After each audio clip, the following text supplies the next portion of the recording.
آج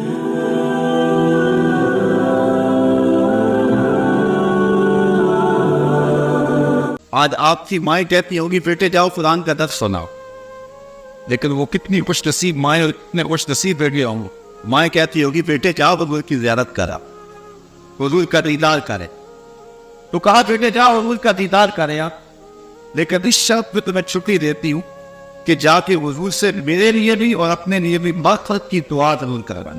یہ اگر وعدہ کرتے ہو تو چلے۔ حضرت حذیفہ بن یمان نے وعدہ کر دیا، آگے حضور کی خدمت میں مغرب کی نماز کا واسطہ، حضور نے نماز پڑھائی، سلام پھرا، آئیے فرض کرو، لیکن حضور تشریف فرما نہیں اٹھے، کہتے میں بھی بیٹھا، عشاء کی نماز کا وقت آ گیا، نماز عشاء پڑھائی، حضور تشریف فرما، تھوڑی دیر کے بعد حضور پھر جلدی اپنے کاشانہ نور کی طرف جانے گئے۔ میں نے سوچا کہ ماں کا پیغام تو دینا رہ گیا، ماں نے تو مجھے اسی شرط پہ چھٹی دی تھی کہ جاؤ حضور سے جا کے میرے لیے اور اپنے لیے دعا کروانا۔ ماں نے پوچھا کہ بیٹے دعا کروائی ہے حضور سے، تو کیا جواب؟ میں نے ماں کی خدمت کو بھی چھوڑا اور آیا اور دعا بھی کروائی۔ کہتے میں جلدی حضور کے پیچھے چلا، جب میں حضور کے پیچھے چلا تو حضور حجرے کے قریب پہنچ کے پلٹ کے دیکھا، کہا کون ہے؟ حذیفہ ہے۔ میں نے عرض کی ہاں حضور حذیفہ ہوں۔ کہا ماں ہے تو کہا آپ حضرت اللہ ناکا والے نے کہا اللہ تجھے اور تیری ماں کو بخشے، کیا کام ہے میرے ساتھ؟ اللہ تجھے بخشے تیری ماں کو بخشے، کیا کام ہے میرے ساتھ؟ اب حضرت حذیفہ کہتے میں جواب کیا دیتا، جو کام تھا وہ تو میں نہیں ہو گیا۔ اللہ کہتے محبوب یہ حجروں کے باہر کھڑے ہو کے آوازیں دیتے ہیں کہ اب آگے ہماری بات سنیے، محبوب یہ اگر صبر کر کے کھڑے ہوتے تو خود ہی آ جانا، حتیٰ تک ہو جا رہی نہیں تو خود ہی تشریف لے آتا۔ اللہ اکبر، بندہ بٹ نہ جائے آقا پہ تو وہ بندہ ہے، یہ کیسے ہو سکتا ہے؟ میں ایک ساتھی سی مثال دیا کرتا ہوں، بیرون ملک گئے ہو نا بیٹے، تو آج ماں کو رات نیند نہیں آئی، آنگن میں ویڑے میں کبھی نائے جاتی ہے کبھی کھوائے جاتی ہے، پوچھا ماں کیا ماجرا ہے؟ کہا فلاں بیٹے کی طرف سے میرا دل بے چین، اور صبح واقعی فون آیا کہ اس کا ایکسیڈنٹ ہو گیا اور وہ سخت چوٹ ہو، تو ماں سمندر پار بیٹھے ہوئے بیٹے کے درد کو بات کرتی ہے، یہ رشتہ ماں کا ہے، سو نبی کا رشتہ تو ہے ہی بڑا گناہ۔ لو تتبنو شوکۃ فی رجل احدکم لوجدت علیہا، کہا امتی تیرے پاؤں میں کانٹا بھی چبھے تو اس کی تکلیف مجھے ہو، اس کی تکلیف میں محسوس کرتا ہوں۔ اقبال کہتا ہے مبتلائے درد وہ کوئی مزرد ہوتی ہے آنکھ، کس قدر ہم درد سارے جسم کی ہوتی ہے آنکھ۔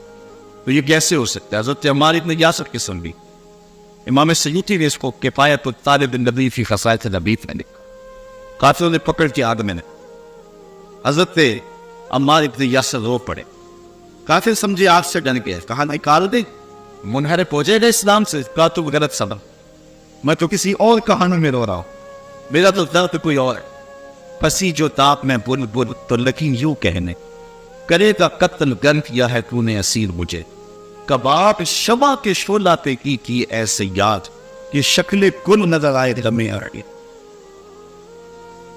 تھوڑی سی تشریح کر، بلبل کو پکڑ لیا تھا شکاری نے، بلبل نے کہا کہ مجھے تو قتل ضرور کرے گا، میرا کباب بھی ضرور تیار کرے، مجھے چھوڑنے کا نہیں، صبح سے جان لگایا ہوا ہے، میں یہ کہتی بھی تھی کہ مجھے چھوڑ، لیکن ہر مرنے والے کی کوئی آرزو بھی تو ہو، میری ایک آرزو یہ ہے کہ جب تو میرا کباب تیار کرے مجھے کچی آگ پہ نہیں بھون، مجھے کوئلوں پہ نہیں بھون، بلکہ جلتی ہوئی شمع کے شعلے پہ میرا کباب بنا۔ کیوں؟ اس لیے کہ میں بلبل ہوں، اور بلبل کا تعلق اور محبت کا ربط اور رشتہ پھول سے ہے، تو اس وقت پھول تو میرے سامنے ہوگا نہیں، لیکن جلتے ہوئے شعلے کی شکل تو پھول جیسی ہوتی ہے۔ میری آرزو یہ ہے جب کباب بن رہا ہو تو یہ یاد سامنے لو، پھنسی جو تاج میں پھول پھول تو لگی یوں کہنے، کرے گا قتل گر کیا ہے تو نے اسیر مجھے، کباب شمع کے شعلہ پہ کی ایسے یاد کہ شکل گل نظر آئے تبھی ایس کی مجھے۔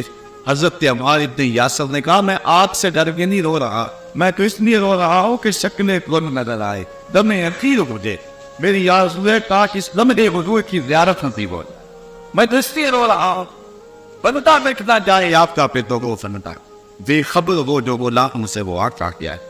ادھر یہ تڑپ پیدا ہوئی، ادھر حضور تشریف لے آئے، قافلوں نے پکڑ کے آگ میں ڈال دیا، حضور آگے بڑھ کے ان کے سر پہ ہاتھ رکھ دیا اور لفظ حدیث کے حضور نے کہا یا دارو کونی بردا وسلاما علی عمار بن یاسر کما کنت علی ابراہیم، اے آگ میرے عمار پر ایسے ٹھنڈی ہو جا جس طرح حضرت ابراہیم پہ ٹھنڈی ہے۔ تو آگ نے حضرت عمار ابن یاسر کا ایک بال بھی نہیں جلایا اور وہ بعد بھی شہید ہوئے۔ تو یہ ہے حضور کا امت کے ساتھ۔ تو کہا میرے وہ سب کر دے تو محبوب تو خود ہی آ جاتا، لکانا خیر اللہم، تو یہ ہی کے لیے بہتر۔ واللہ غفور رحیم، اور اللہ بخشنے والا رحم کرنے والا۔ کیونکہ یہ آداب جان سے نہیں تھے، نئے نئے لوگ آئے، اللہ نے معاف کر۔ تو کہا میرے محبوب کے دروازے کے باہر کھڑے ہو کر تم میرے محبوب کو آواز نہ کر۔ اور صحابہ کا پھر مزاج کہ حضور کی دہلیز پہ کھڑے ہو کر کے نصب کی دیتے، اگر حالات انتہائی ایمرجنسی ہوتے تو پھر وہ دستک دے لیتے، لیکن اس کا ایک طریقہ جس کو امام بخاری نے بیان کیا، کانت تکرہ ابواب النبی بالاظافر، پھر صحابہ اپنی انگلیوں کے پوروں کے ساتھ حضور کی دہلیز پہ دستک دیا کر۔ انگلیوں کے پوروں کے ساتھ دستک دینے کا مطلب کیا؟ اس کی تشریح ملا علی قاری کرتے ہیں۔ لفظ اتنے خوبصورت ہیں، اگر میں ترجمہ نہ بھی کروں گا تو آپ لذت ضرور لیں گے۔ بعض لفظ اتنے خوبصورت ہوتے ہیں نا کہ انسان جھوم اٹھتا ہے۔ اقبال کے دیکھیے، نوجوانہ چو زنا مشغول تن از حیا بیگانہ پیرانے کون، ساختہ پر داختہ دل باختہ ابروآں مثل دو تیرے آختہ۔ اب لفظ اتنے خوبصورت ہیں۔ اب دیکھیے ملا علی قاری لکھتے ہیں اس کی تشریح کے اندر، حضرات صحابہ حضور کے دروازے کو جو دستک نہیں دیتے تھے، انگلیوں سے اور پاؤں سے دستک دیتے تھے، اس کا کیا مطلب؟ کہتے ہیں اے ضربن خفیفن بتکن لطیفن تعظیمن بتکریمن بتشریفن، یہ سب کچھ حضور کی عزت افزائی کے لیے۔ ساجد صدیقی نے کہا تھا میں نے پلکوں سے درے یار پہ دستک دی، میں وہ سائل ہوں جسے کوئی صدا یاد نہیں۔ یہ اس کا تخیل ہے، اس کا تصور ہے، اس نے عملاً برے حبیب پہ یوں دستک دی نہیں ہوگی، صحابہ نے دے کے بھی دکھا۔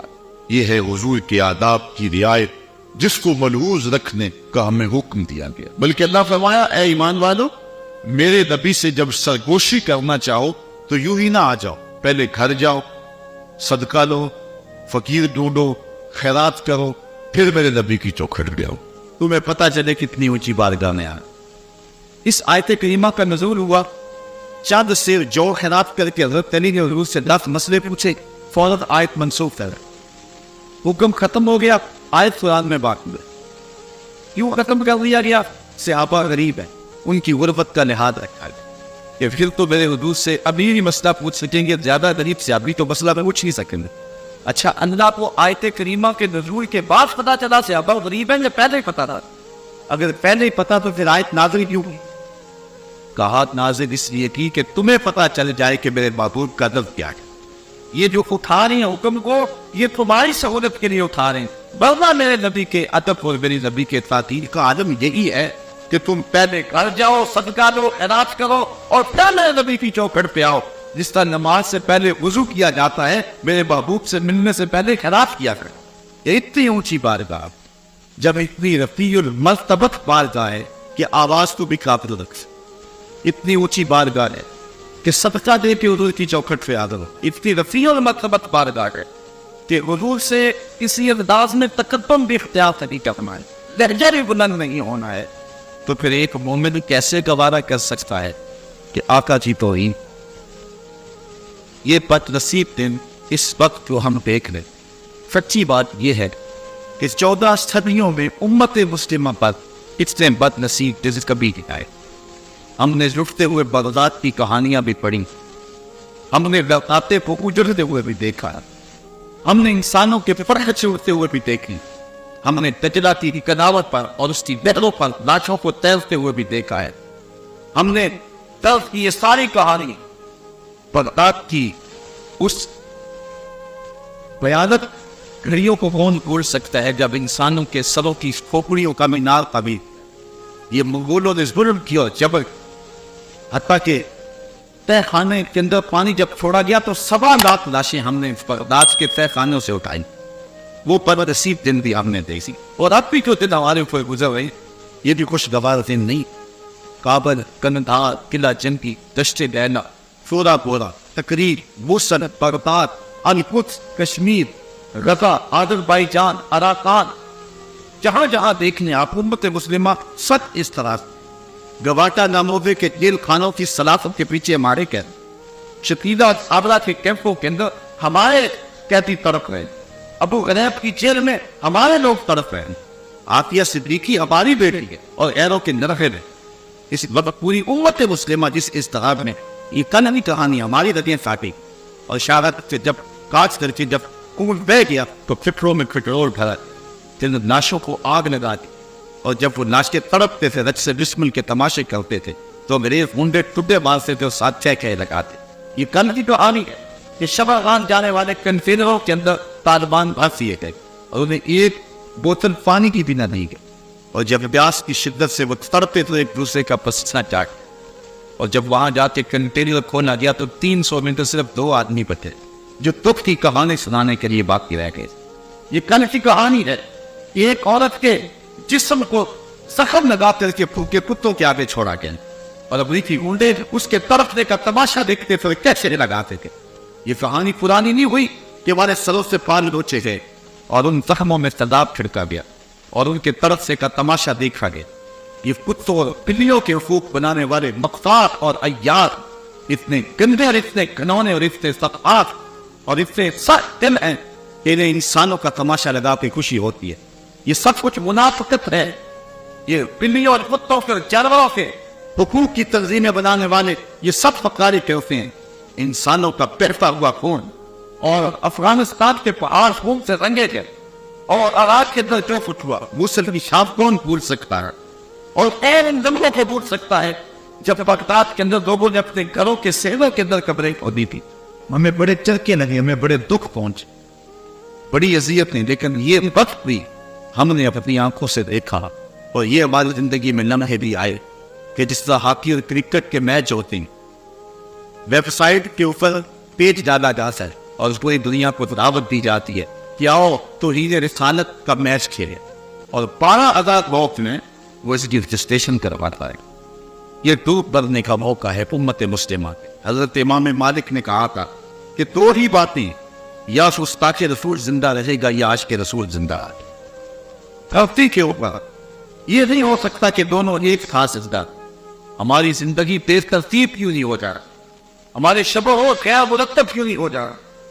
ہماری زندگی کے تیور جو ہے وہ بدل کیوں نہیں جاتے؟ یہ دن بد نصیب دن ہم نے اپنی آنکھوں سے دیکھے ہیں، لیکن بد نصیب دن ہمارے حکمرانوں کی کرتوتوں کی وجہ سے آئے۔ یہ بات ذہن میں رکھیں، ہم نے اسلام اور مسلمانوں کے اوپر انتہائی کمزور ایام بھی دیکھے۔ بالخصوص جب سلطنت عثمانیہ ٹوٹ رہی تھی، جب مسٹر ہیمفر اور لارنس آف عربیہ کے جاسوس عرب ممالک میں جو ہے وہ امت مسلمہ کو توڑنے کی اور سلطنت عثمانیہ کے ٹکڑے ٹکڑے چلنے کی سازش کر رہے تھے، تو یہ انتہائی کمزور ترین دن تھے۔ ادھر ہمارے حکمران ایاج جو میں لگے ہوئے، انہی دنوں کا وصیہ پڑا ہے۔ دیکھ مسجد میں شکست رشتہ صحبی شہر اور قدے میں برہمن کی پختہ زد ناری بھی دیکھ، کافروں کی مسلم آئی پی کا بھی نظردارہ کر، اور مسلموں کی مسلم آداری بھی دیکھ، چاک کر دی پر کے ناداری خلافت کی کباب، سادگی مسلم کی دیکھ، اوروں کی عیاری بھی دیکھ۔ وہ دن بھی ہم نے دیکھ، لے گئے تسلیس کے فرزند دیرا سے کلی، ہم نے وہ دن بھی دیکھ۔ اسی کشتی کو ہے خوف طلاقت سب عیب منہ موڑ دیے تھے جس نے بڑھتے ہوئے طوفانوں کے۔ ہم نے بدترین دن دیکھے ہیں، اور یہ حالات آئے ہوئے امت مسلمہ کے۔ ہم نے لٹتے ہوئے کونگریس کی کہانیاں بھی پڑھی، ہم نے بیت الحمراء پر جو ہے وہ انگریزوں کو پگڑا ڈالتے ہوئے دیکھا ہے، ہم نے مسجد قرطبہ کو جو ہے وہ گھوڑوں کا استقبال کرتے ہوئے بھی دیکھا ہے۔ بڑے بد نصیب دن ہمارے اوپر آئے، اور یہ 2-4 اشروں کے اندر سے جو حالات ہے وہ انتہائی بدترین۔ لیکن میں کہانی سنا رہا ہوں اپنے کمزور ترین دور کی، جب سلطنت عثمانیہ نہ ہونے کے برابر تھی، سلطان عبد الحمید کا زمانہ ہے، اور انگلینڈ کے اندر ایک فلم توہین رسالت پہ بنا۔ اس کمزور حالات کے اندر جب کہ چینے کی راہ تلاش کر رہے تھے یہ لوگ، سلطان عبد الحمید فوجی لباس پہن کے ہاتھ میں تلوار تام کے میدان میں آ جاتا۔ اتنے بد نصیب دن تھے، اس وقت ہم ایٹمی طاقت نہیں تھے، لیکن آج 57 اسلامی ممالک، اور جو اس وقت حال ہو رہا ہے اس سے پہلے کوئی نشان۔